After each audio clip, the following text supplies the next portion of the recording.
Firstpost reports from the world's second largest continent. Hello, I'm Alison Lagrange. A very warm welcome from Durban, South Africa. We get you the news and the newsmakers from Africa. From elections to climate change to innovations and opportunities. As the world's attention shifts, we report from Africa, the heart of the global south. Join me every weekday live on Firstpost.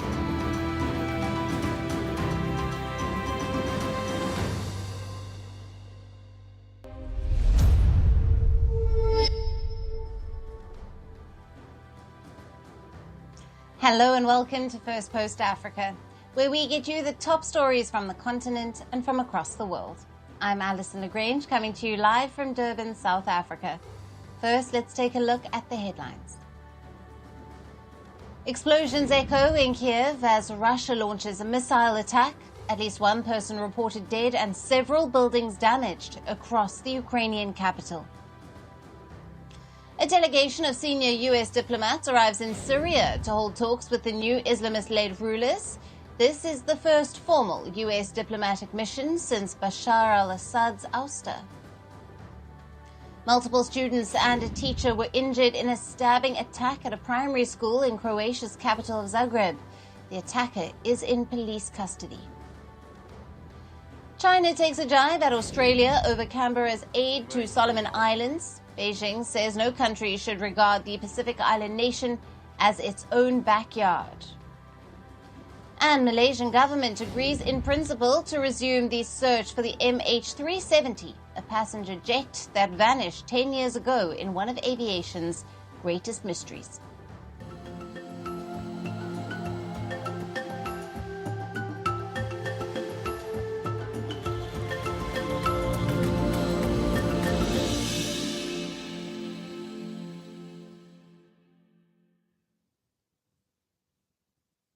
Hello and welcome. We are starting with the latest from the Horn of Africa. Somalia's breakaway region, Somaliland, is mulling a barter deal with the United States. Somaliland, which has been a long quest to seek independence, is ready to offer the United States a military base. In return, it seeks recognition. Somaliland's representative to the United States, Bashir Goth, recently said in an interview that the region is ready to host a U.S. military base at its Berbera port. In 1991, Somaliland declared unilateral independence from Somalia, which firmly opposes the move. Strategically located along the Gulf of Aden, the territory has maintained a relative stability and self-governance. However, just last week it faced a major setback, as a Turkey-mediated peace deal between its ally Ethiopia and rival Somalia derailed its recognition efforts.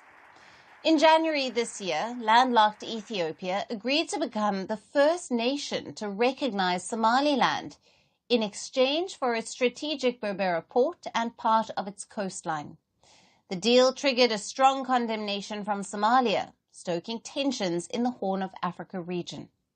Now, after the talks in Ankara, the two sides have agreed to start technical negotiations by the end of February next year and to conclude them within 4 months.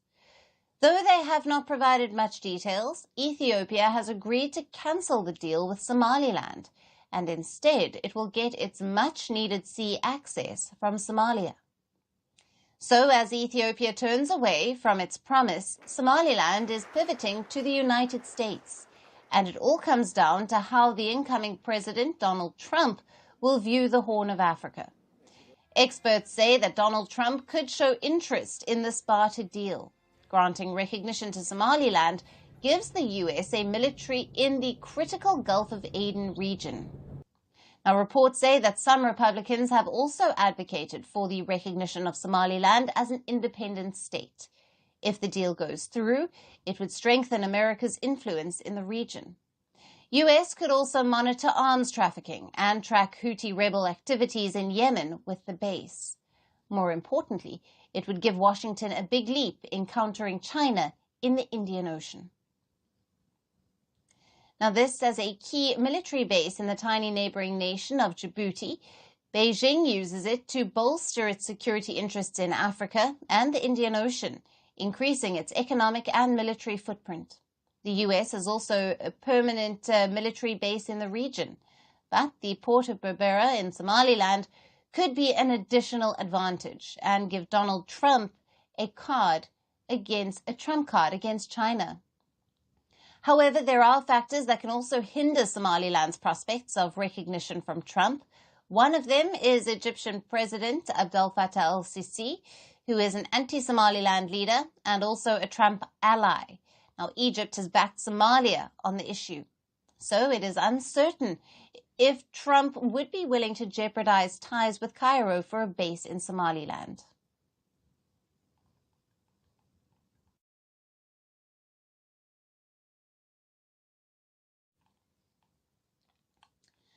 We're bringing you all the latest news on the Somalia breakaway region, Somaliland. Now, this as Ethiopia has turned away from its promise to Somalia and Somaliland holding its recognition. And Somaliland, in return, is pivoting to the United States. And of course, this all comes down to how Donald Trump, the incoming president of the United States, will view the Horn of Africa. Experts have weighed in and say that Donald Trump could show interest in this barter deal, and granting recognition to Somaliland could give the U.S. critical military access to the Gulf of Aden region. Now, for more on this, we have with us Dr. Hassan Soudi, who's the Managing Director at the ISIR Institute and Horn of Africa researcher and analyst, who is joining us live from Hargeisa, Somaliland. Thank you very much for being with us. Thank you. Welcome. Now, how significant is Somaliland's offer to host a U.S. military base in terms of Washington's intelligence and security capabilities in the Horn of Africa, especially given China's growing influence with its base in Djibouti? Well, thank you so much.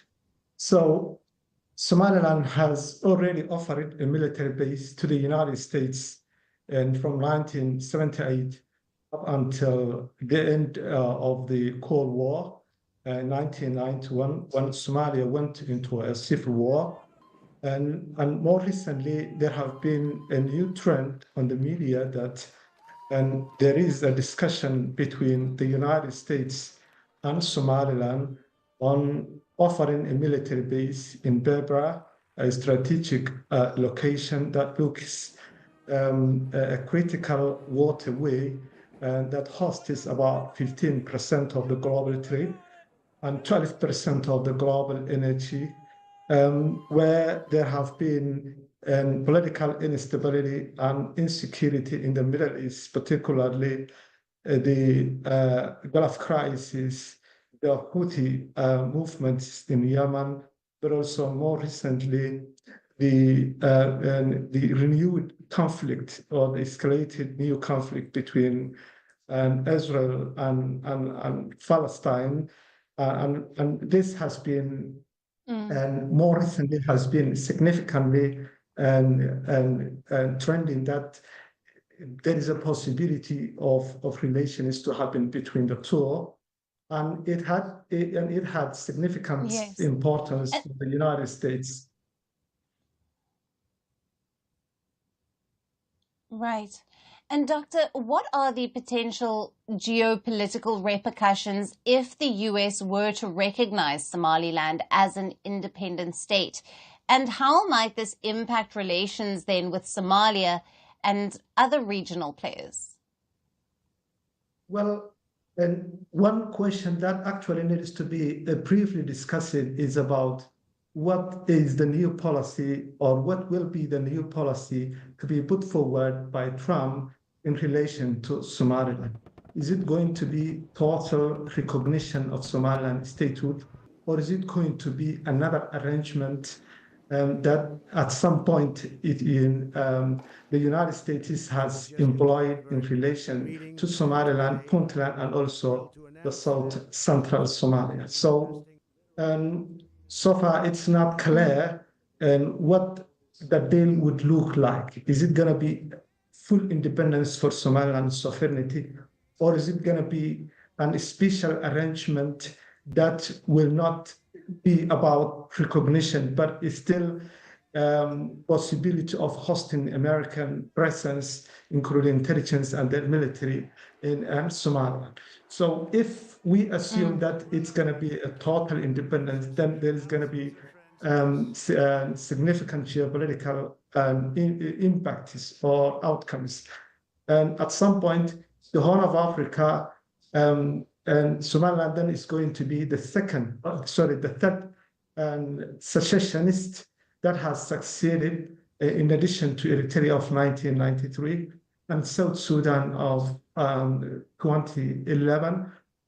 And then, of course, there are also other movements, secessionist movements in this region. TPLF of northern Ethiopia, or Tigray in northern Ethiopia, is believed to have developed a sense of secession. And Puntland on the other corner between Somaliland and Somalia is also believed it also is still following of Somaliland. So there are these kind of ramifications that might come out, and the US diplomats in the region are quite aware. And given that this Horn of Africa part is quite volatile historically and as it is now. Right. And Doctor, what kind of opportunities could arise for Somaliland in gaining recognition while supporting American strategic interests in the region?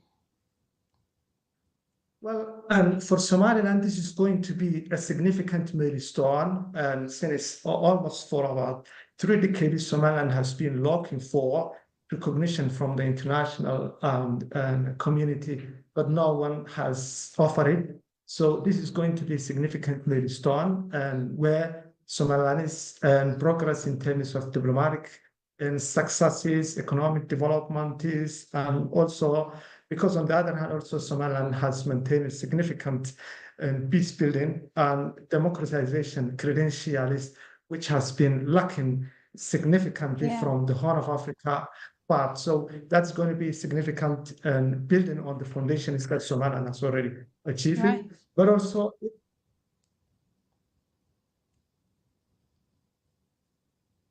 right. Doctor, thank you very much for being with us on Firstpost Africa, for bringing us all those valuable insights. Thank you so much. Welcome.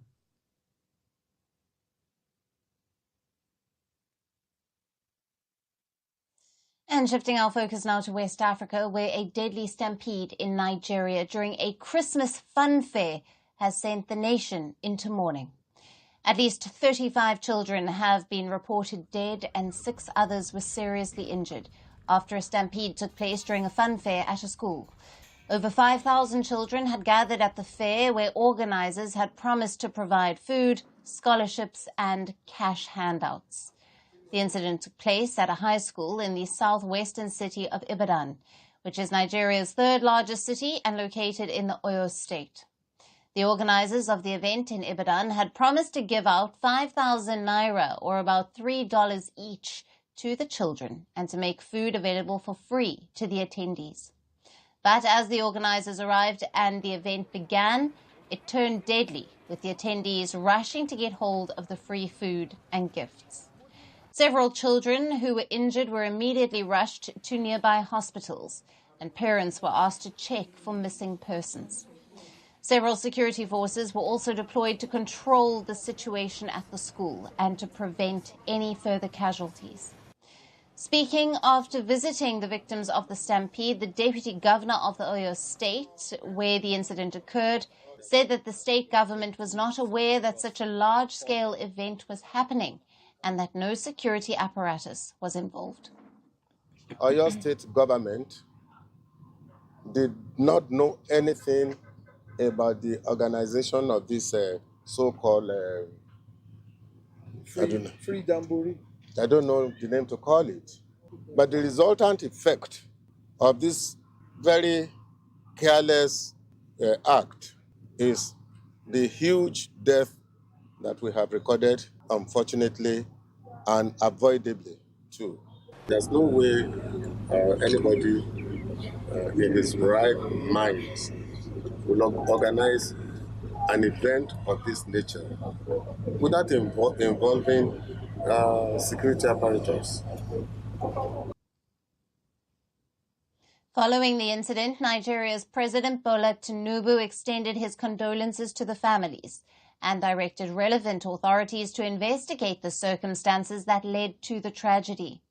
He also urged the governor of the Oyo state to ensure that necessary steps were taken to ensure that such events could be avoided in the future. In a tweet on social media platform X, the governor of the Oyo state also said that the investigations had begun and that the primary organizers of the event had been taken into custody. Reports suggest that the police have arrested at least 8 people, which also includes the principal of the school where the stampede occurred. A homicide investigation has also been launched into the incident. Social media users were also quick to comment on the incident, with many questioning how there was no outrage among the Nigerian people on the stampede that claimed innocent children's lives. Some others commented that life was very cheap in the West African country. Now, the stampede in Ibadan comes amid Nigeria's worst economic crisis in a generation. Inflation has been stubbornly high, resulting in higher prices of everything from food to petrol. Reports suggest that over 30 million people are expected to be food insecure next year. And in addition to that, unemployment has also been steadily growing in the country as jobs become scarce. Hence, in such a scenario, large crowds are turning up at such so-called charity events and to get free food, gifts, and money. And where there are freebies, there is bound to be a surge in crowds who want to collect them. In addition to Ibadan, several such events have been organized this year to help the citizens have witnessed stampedes that have claimed many lives. In March this year, 7 people died in the northern city of Bauchi when a philanthropist and businessman was giving out cash to the people. In the same month, 2 female students were crushed to death at the Nasarawa State University in Kefi, near the capital of Abuja, and 23 were reportedly injured. In February this year, 5 people were reportedly killed in Lagos, where seized bags of rice were being auctioned. Rising incidents of such deadly stampedes highlight the desperation among ordinary Nigerians as they struggle to cope with rising prices, inflation, and a weakening economy that is forcing them to even put their lives on the line. Will Bola Tinubu government wake up to face this miserable reality?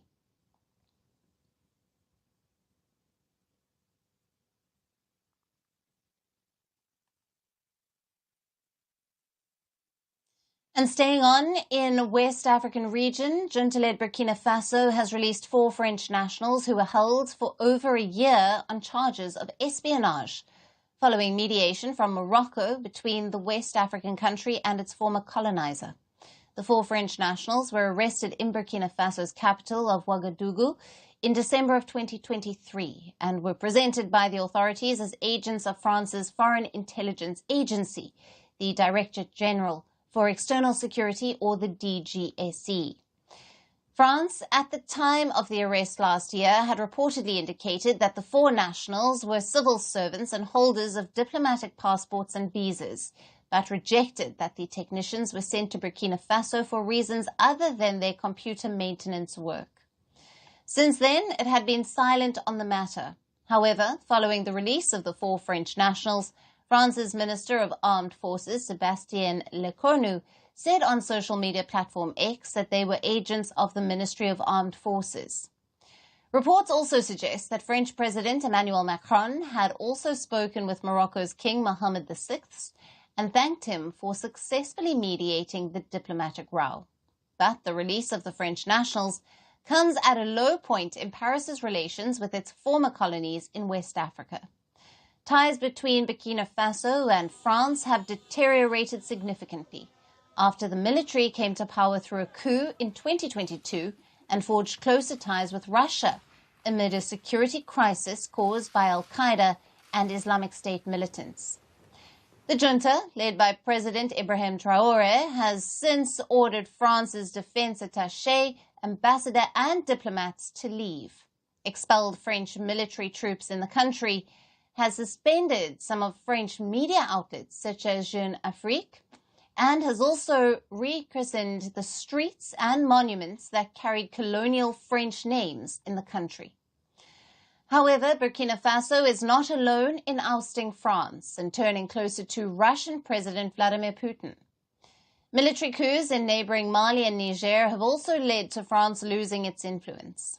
In addition, Chad and Senegal have also asked Paris to withdraw its troops from their territories, indicating the growing mistrust and anti-West sentiment.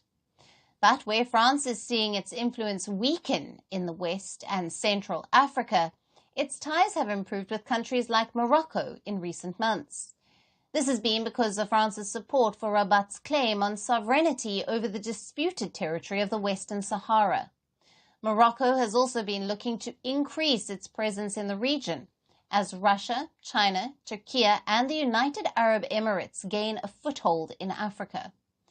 This has meant engaging more in diplomatic talks and mediation of conflicts.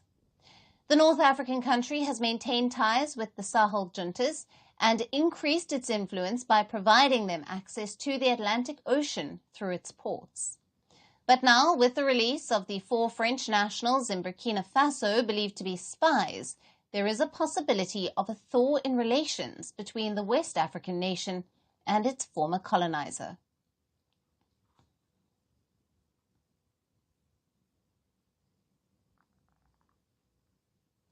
Our final story is from Gabon, where a conflict is unfolding between elephants and humans. The forest gardeners, as African forest elephants are called, play a vital role in sustaining the region's ecosystem.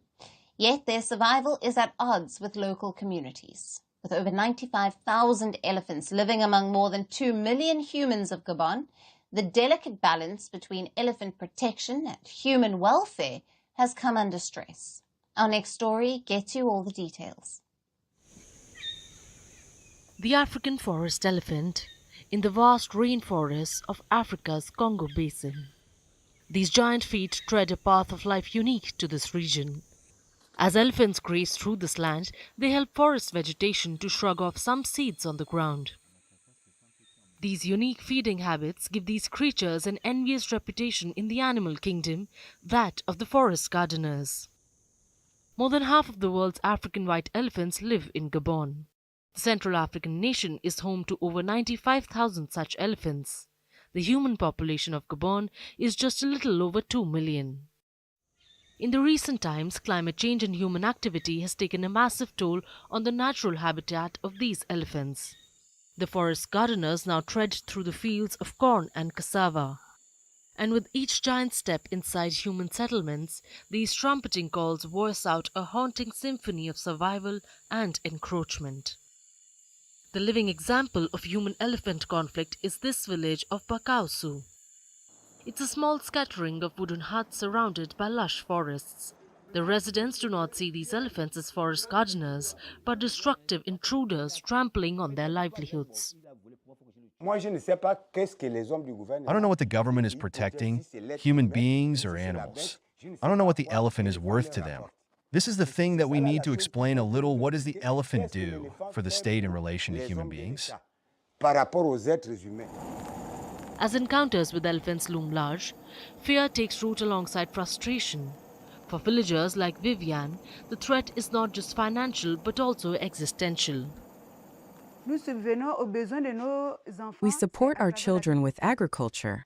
Now, if this agriculture we do is for the benefit of the elephant, what will happen to us? What will we do? In response to this human-animal conflict, Gabon is trying to balance conservation with community protection. Electric fences have been set up to deter elephants without harming them. Communities can request administrative intervention to remove problematic animals, but villagers say these measures are barely adequate. For the moment, it helps us keep the elephants away. It helps us for the moment. But sometimes when they want, when it is a whole herd, they can break it and come in. The African white elephant have a fully protected status in Gabon. The country has taken several steps to protect its elephants, including doubling the budget for the National Parks Department, creating the National Park Police Force, burning its ivory stockpile in 2012, and joining the Global Elephant Protection Initiative. But even as killing of elephants remains illegal, a recent statement has come to define Gabon's elephant story.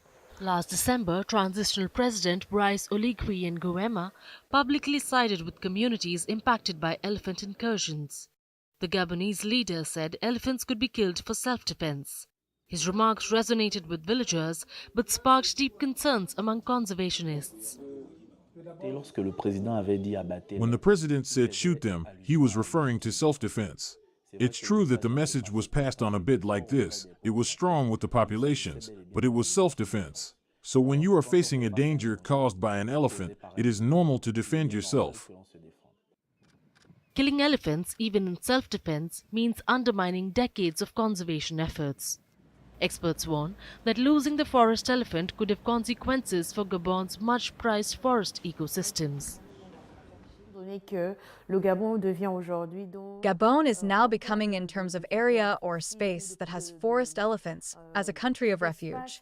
And so we have a double responsibility, keeping this species alive for the world to see, and also keeping this species alive for the sustainability of our forests.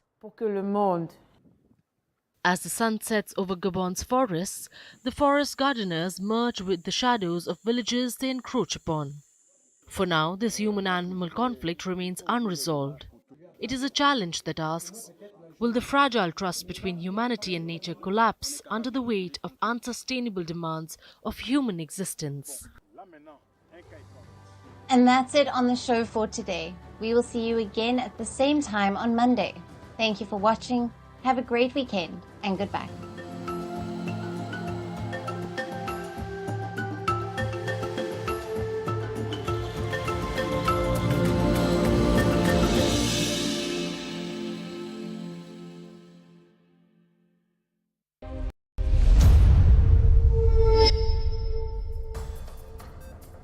Hello, everyone.